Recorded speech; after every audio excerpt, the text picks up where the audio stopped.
अस्सलाम वालेकुम व्यूअर्स, मैं हूं समीना पाशा। आज आपसे दो उमूर के हवाले से मुझे गुफ्तगू करनी है।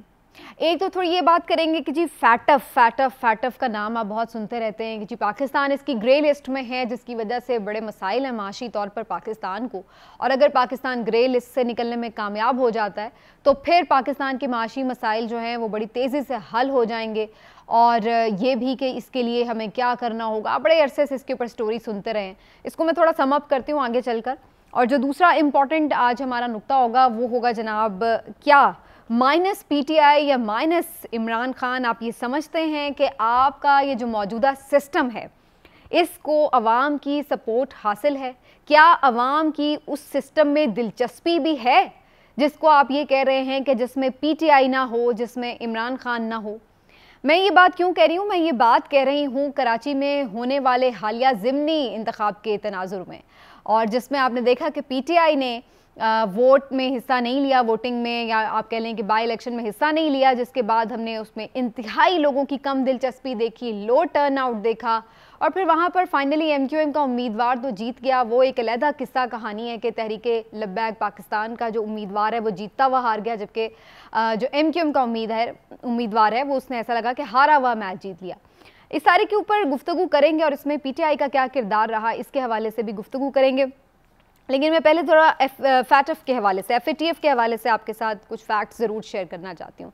पहली बात तो ये कि फैटफ के हवाले से ये बात समझ लेनी बड़ी ज़रूरी है कि फैटफ बुनियादी तौर पर आपको जब ग्रे लिस्ट में रखती है तो आपके ऊपर कुछ बुनियादी पाबंदियाँ होती हैं तिजारत के हवाले से, कुछ शराइत भी होती हैं जिसकी वजह से बहुत सारे जो मगरबी ममालिक हैं वो आपसे ट्रेड करते हुए वो सोचते भी हैं, रिलक्टेंट भी रहते हैं और कुछ पाबंदियों का भी शिकार होते हैं उनके अपने रूल्स के हिसाब से, जिसकी वजह से वो बहुत फ्रीक्वेंटली फ्रीली आपके साथ ट्रेड नहीं उस तरह से कर सकते। माली मामलात के हवाले से पाकिस्तान जो था वो ग्रे लिस्ट में फरवरी 2018 में गया, और ये वो हुकूमत थी, अगर आपको याद होगा कि उस वक्त पाकिस्तान मुस्लिम लीग नून की हुकूमत थी। जुलाई में जब इंतखाबात हुए थे तो उसके बाद फिर 2018 ही में इमरान खान साहब ने हुकूमत संभाली थी और अगस्त में उन्होंने हल्फ लिया था। अब फैटफ की ग्रे लिस्ट में पाकिस्तान उन्हें ऑलरेडी मिला जब प्राइम मिनिस्टर साहब ने हल्फ लिया। उसके बाद हमने देखा कि फैटफ ने इस पर मुसलसल पाकिस्तान को डू मोर 4 साल इस हवाले से पाकिस्तान को वो थमा देता था एक्शन प्लान के जनाब अब ये करके आएँ, अब ये करके आएँ, अब ये करके आएँ। वो क्या करने के लिए कहता था? वो बुनियादी तौर पर कुछ कानून साजी चाहता था कि जनाब आप अपने जो पैसा है उसको रेगुलेट करें, उसके ऊपर नज़र हो कि वो पैसा जो है वो टेरर फाइनेंसिंग में इस्तेमाल तो नहीं हो रहा। मतलब ये कि जो पैसा आपके मुल्क में आ रहा है क्या वो दहशतगर्द तंजीमों, दहशतगर्द जमातों, दहशतगर्दों के हाथ तो नहीं लग रहा, वो इस किस्म की कार्रवाइयों के लिए मुल्क में और दुनिया में तखरीबकारी के लिए इस्तेमाल तो नहीं हो रहा। क्या आप उसको प्रॉपर नज़र रख पा रहे हैं, उसके ऊपर उसको चैनलाइज कर पा रहे हैं कि वो कहाँ से पैसा आ रहा है, कहाँ जा रहा है, कैसे इस्तेमाल हो रहा है?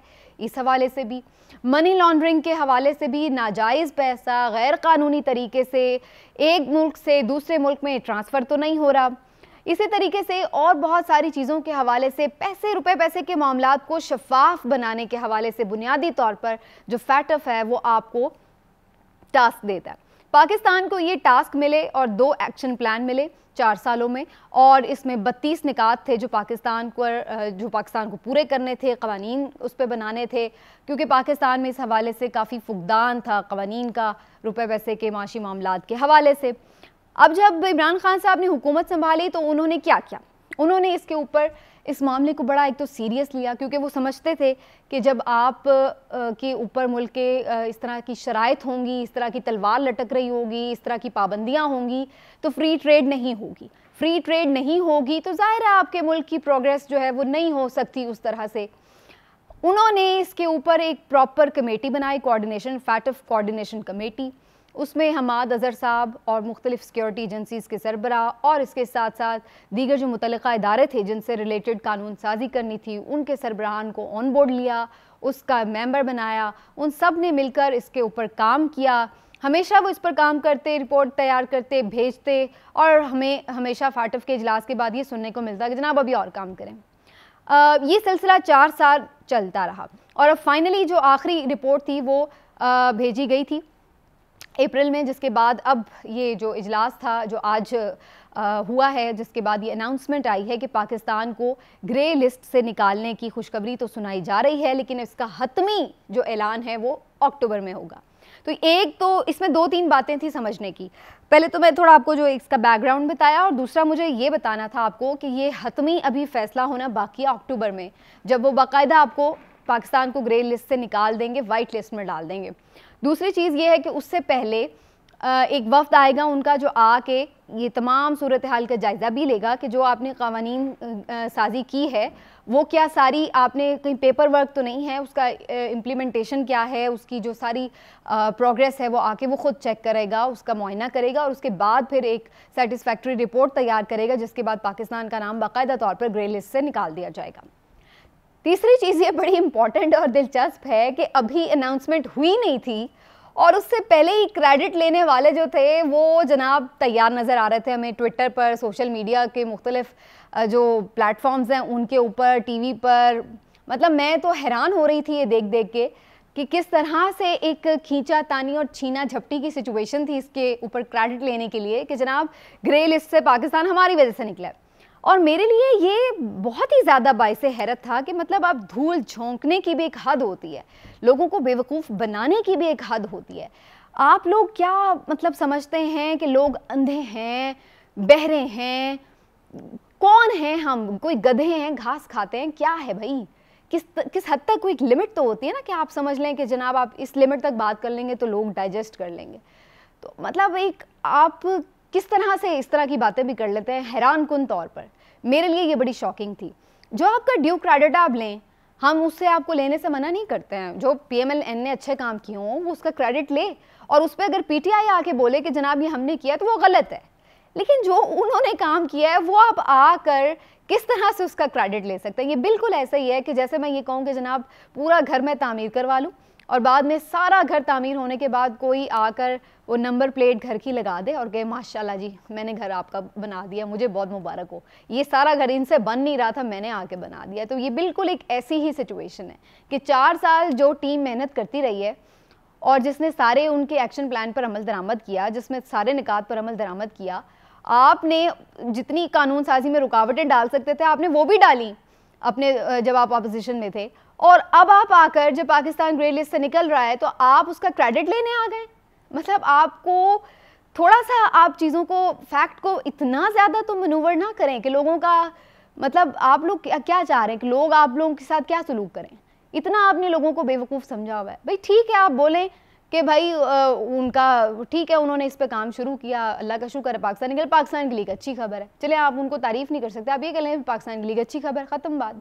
लेकिन ये कहना कि आपकी वजह से वो ग्रे लिस्ट में था और हमारी गवर्नमेंट ने आते ही उसको जनाब ग्रे लिस्ट से निकाल दिया, ये बहुत ही पैथेटिक किस्म की पॉलिटिक्स है, बहुत ही लो लेवल है और बहुत ही, इसको मेरा ख्याल है कि ये अनपॉपुलर किस्म की चीज़ है, क्योंकि अब ये वो ज़माना नहीं है कि जहाँ पर लोग आप जो बोलेंगे वही मान लेंगे। हर एक के पास फ़ोन है, हर एक के पास सोशल मीडिया है, फैक्ट्स और फिगर्स का रिकॉर्ड है और बहुत सारे लोगों ने शेयर कर दिया।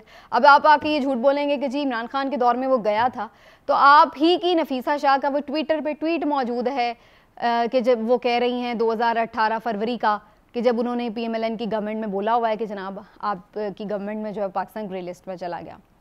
तो इस तरह की बचगाना हरकतें अब मेरा ख्याल है हमारे पॉलिटिशियंस को छोड़ देनी चाहिए, और अगर ये पॉलिटिशियंस नहीं छोड़ते तो प्लीज़ अवाम इनको छोड़ दें, क्योंकि यही वो लोग हैं जो यहाँ तक मुल्क को लेके आए। और ये बार बार ये पाकिस्तान पहली दफ़ा नहीं ग्रे लिस्ट में गया, पाकिस्तान इससे पहले भी कई दफ़ा गया है, पाकिस्तान इसके बाद कई दफ़ा निकला भी है लिस्ट से। तो ये कोई ऐसी बात नहीं है कि कोई इन्होंने भी अनहोना काम कर दिया है, ठीक है इन्होंने भी अच्छा काम किया, लेकिन ये कि ये दोबारा भी जा सकता है अगर आप लोगों की हरकतें ठीक ना हुई। अभी उन्होंने आके विजिट करना है, हो सकता है वो इसी बात पे ये ऑब्जेक्शन कर दें कि जनाब आप मनी लॉन्ड्रिंग के अगेंस्ट कानून साजियाँ तो बड़ी कर रहे हैं, प्रोसिक्यूशन भी आपकी बड़ी अच्छी हो रही है, कानून साजी भी हो गई, पर ये तो बताएं आपका जो वज़ीर आज़म है वो तो मनी लॉन्ड्रिंग का मुल्ज़िम है, तो इस बात पे ही वो दोबारा ना आपको ग्रे लिस्ट में डाल दें, मुझे तो इस बात का भी खदशा है। लेकिन एनी हाउ ये एक चीज़ है। एक और चीज़ इस पर मैं थोड़ी सी वजाहत कर दूं कि अभी फौरी तौर पर ऐसा नहीं है कि अगर नाम निकल जाएगा तो एकदम डॉलरों की बारिश हो जाएगी, पाकिस्तान के मुआशी मसाइल हल हो जाएंगे, ऐसा कुछ नहीं होने वाला। आपको अपनी जो प्रोग्रेस है उसको जारी रखना होगा, जो आपके मुआशी फैसले हैं जब तक वो सही नहीं होंगे, खाली ये पाबंदियाँ हटने से ज़्यादा फ़र्क नहीं पड़ेगा। तो अल्टीमेटली ये एक अच्छी खबर है, इसके साथ आपको बहुत सारी चीज़ें और जोड़नी होंगी तभी इसका फ़ायदा होगा, वरना ये कोई ऐसी चीज़ नहीं है कि जिससे आप ये समझेंगे जी इसका क्रेडिट बस अगर हम गले में डाल लेंगे तो बल्ले बल्ले हो जाएगी। ऐसा खाली कुछ नहीं है, अभी पाकिस्तान की इकोनॉमी को संभालने के लिए बहुत कुछ करना है। थोड़ी बात कर लेते हैं जनाब कि लोग कैसे रिएक्ट करते हैं जब आप इस तरह की हरकतें करते हैं। आप तो समझ रहे होते हैं कि हम बड़ी चैम्पियन हैं, जैसे एमक्यूएम बहुत चैम्पियन बनती है जनाब, इधर महंगाई हुई, उधर जिस भी हुकूमत का हिस्सा होती है, हुकूमत का हिस्सा तो वो हमेशा ही होती है, तो जनाब वो फ़ौरन शुरू हो जाती है कि जनाब हम बड़ी आवाम के दुख दर्द में इस हुकूमत को छोड़ देंगे अगर ये महंगाई हो गई है। वो तो वो बड़ा छोड़ के गई थी पीटीआई को इसी बात के ऊपर, लेकिन उसके बाद महंगाई का जो तूफ़ान और सैलाब आया उसके बाद से एमक्यूएम कहीं लापता हो गई है। और मैं तो कुछ ट्वीट भी करने वाली थी कि एक थी एमक्यूएम, आखिर अब वो कहाँ है। तो वो शुक्र है कि वो जब ज़िमनी इंतखाब हुआ तो वो थोड़ी एक्टिविटी नज़र आई उनकी तरफ से। एमक्यूएम की ये सीट थी जनाब NA 240 की, और इसमें एमक्यूएम के रुकन असम्बली के इंतकाल के बाइस दोबारा ज़िमनी इंतखाब जब हुआ है तो ये सीट अब दोबारा एमक्यूएम ने जीत ली है। तहरीक लब्बैक पाकिस्तान ने यहाँ पर उसको बड़ा टफ टाइम दिया, लेकिन ये मुकाबला बस इन दो जमातों के दरमियान ही नज़र आया और पीटीआई ने इस इलेक्शन में हिस्सा नहीं लिया था, जिसके बाद हमने ये देखा कि लांढी और कोरंगी के ये इलाके पर मुश्तमिल हल्का जो कि पाकिस्तान एमक्यूएम का गढ़ था, वहाँ पर उसको ठीक ठाक डेंट पड़ा है। और यहाँ पर डेंट क्या लोग कह रहे हैं जी तहरीक लब्बैक ने डाला, मैं तो समझती हूँ कि ये आपको बुनियादी तौर पर अगर तहरीक लब्बैक ने डाला होता तो फिर वो 40-50 हज़ार वोट लेकर जीती होती। बहुत माइनर से डिफरेंस था चंद नंबर्स का, और वो भी पहले टीएलपी थोड़ी आगे जा रही थी, फिर एक हल्के के एक स्टेशन के पोलिंग स्टेशन के रिजल्ट्स बाद में आए तो फिर एमक्यूएम जो है वो उसमें आगे गई। अब उसमें एक अलग स्टोरी है कि जी एमक्यूएम ने थोड़ा ब्लैकमेल किया है, और चूँकि ये दोनों ही जमातें ऐसी हैं जिनको ये कहा जाता है कि इनको इस्टेब्लिशमेंट की सपोर्ट हासिल रहती है, तो हो सकता है कि उनके लिए भी इस दफ़ा चॉइस मुश्किल हुई हो कि किस लाडले को थोड़ा सा फेवर देना है। लेकिन इवेंचुअली कुर्रा फाल एमक्यूएम के हक़ में निकला। एमक्यूएम ऑलरेडी असेंबली में अगर उनके हाथ से ये नशस्त जाती तो जो मौजूदा हुकूमत है उसकी नंबर गेम भी ख़राब हो सकती थी। तो इस सूरत में बहरहाल जो भी इन द एंड रिज़ल्ट जो है वो एमक्यूएम के हक़ में निकला, लेकिन मैं इस रिज़ल्ट को कुछ डिफरेंट तरीके से देख रही हूँ। एमक्यूएम जीती ज़रूर होगी, लेकिन मेरे नज़दीक एमक्यूएम हार गई है, क्योंकि वो एमक्यूएम जिसको 60-70 हज़ार वोट मिले जनरल इलेक्शन में, वो अब की बार सिर्फ 10,000 वोट ले सकी है, ओनली 10,000। और जो पीपल्स पार्टी का हाल है वो मेरे ख्याल 5-1 हज़ार उन्होंने वोट लिया है, तो वो भी देख लें कि बड़ी हुक्मरान जमात है वो, और वहाँ पे 5,000 वोट उन्हें मिले हैं। ओवरऑल जो है 5 लाख वोटर्स का ये हल्का है, लेकिन यहाँ पर कितने लोग निकले हैं? 8%, ओनली 8%। और जो जीतने वाली जमात है वो सिर्फ 2% वोट ले सकी है। यानी अब एक ऐसा शख्स रुकने कौमी असम्बली है जो अपने हल्के का सिर्फ 2% को रिप्रेजेंट कर रहा है, सिर्फ 2% लोग उसके साथ हैं। तो बाकी वो सब % लोग किसके साथ थे वैसे जो निकले ही नहीं? ये बड़ा सवाल है। पीटीआई अगर आपके इलेक्शन में नहीं है तो लोगों की आपके इलेक्शन में कोई दिलचस्पी नहीं है, आपके सिस्टम पर उनका कोई एतमाद नहीं है। तो फिर ये जो आपकी इस वक्त असेंबली है इसकी क्या हैसियत है जिसमें पीटीआई नहीं है, जो कि एक सिंगल मेजॉरिटी के साथ पार्टी थी, अपोजिशन की पार्टी थी। तो फिर इसके ऊपर जितनी लेजिस्लेशन इसमें हो रही है उसकी क्या हैसियत है, ये भी एक दूसरा बड़ा सवाल है। तो वो लोग जो ये ख्वाब देख रहे थे कि माइनस इमरान खान कर देंगे, माइनस पीटीआई कर देंगे, बहुत सारे लोगों का ख्याल था कि इमरान खान साहब इक़्तिदार से जाएंगे तो पीटीआई के तो वैसे ही 3-4 हिस्से बखरे हो जाएंगे, और जहांगीर तरीन साहब का अलग ग्रुप होगा, शाह महमूद कुरैशी का अलग ग्रुप होगा, अलीम खान का अलग ग्रुप होगा, नजरियाती एक अलग ग्रुप होगा, बहुत सारे वो सोच रहे थे। लेकिन हमें ये तो नज़र आया कि पीटीआई में जो ग्रुप्स थे, जो बनाने वाले जहांगीर तरीन और अलीम खान, वो तो चले गए, लेकिन पीटीआई अपनी जगह मौजूद है और लोग भी उनके साथ मौजूद हैं। यही उन्होंने शो किया है ना पार्टिसिपेट करके इस ज़िमनी इलेक्शन में। मैंने तो इस रिज़ल्ट को इस तरह से देखा है, लेकिन क्या ये जजमेंट मेरी सही है या नहीं इसका अंदाज़ा हमें पंजाब के ज़िमनी इलेक्शन में हो जाएगा, जहां पर पीटीआई ने अपने उम्मीदवार उतारने का फैसला किया। जुलाई में बड़े पैमाने पर यह ज़िमनी इलेक्शन होने जा रहा है और इससे हमें ये सही तौर पर अंदाज़ा होगा, क्योंकि पंजाब PMLN का गढ़ है, तो वहाँ पर हमें सही तौर पर ये बात का अंदाज़ा होगा कि क्या पीटीआई के साथ लोगों की वो सपोर्ट हासिल है या नहीं है। नंबर 2, उसमें पीटीआई को ये भी देखना होगा कि वहाँ पर अगर कोई धांधली के तरीक़ाकार इस्तेमाल होता है तो उसको कैसे रोकना है। और नंबर 3, ये भी पता चलेगा कि जो बाकी तमाम जमातें हैं वो सब एक जगह, हर जगह पर, चाहे वो पंजाब हो, चाहे वो कराची हो, चाहे वो सिंध हो, आपका जो मुकाबला है वो सिर्फ पीटीआई के साथ है। तो माइनस पीटीआई आपके सिस्टम में फ़िलहाल हमें कोई गुंजाइश नज़र नहीं आ रही, तो लिहाजा अपना सॉफ्टवेयर अपडेट कर लें। वीलॉग से फ़िलहाल इतना ही, फिर मिलेंगे इंशाल्लाह।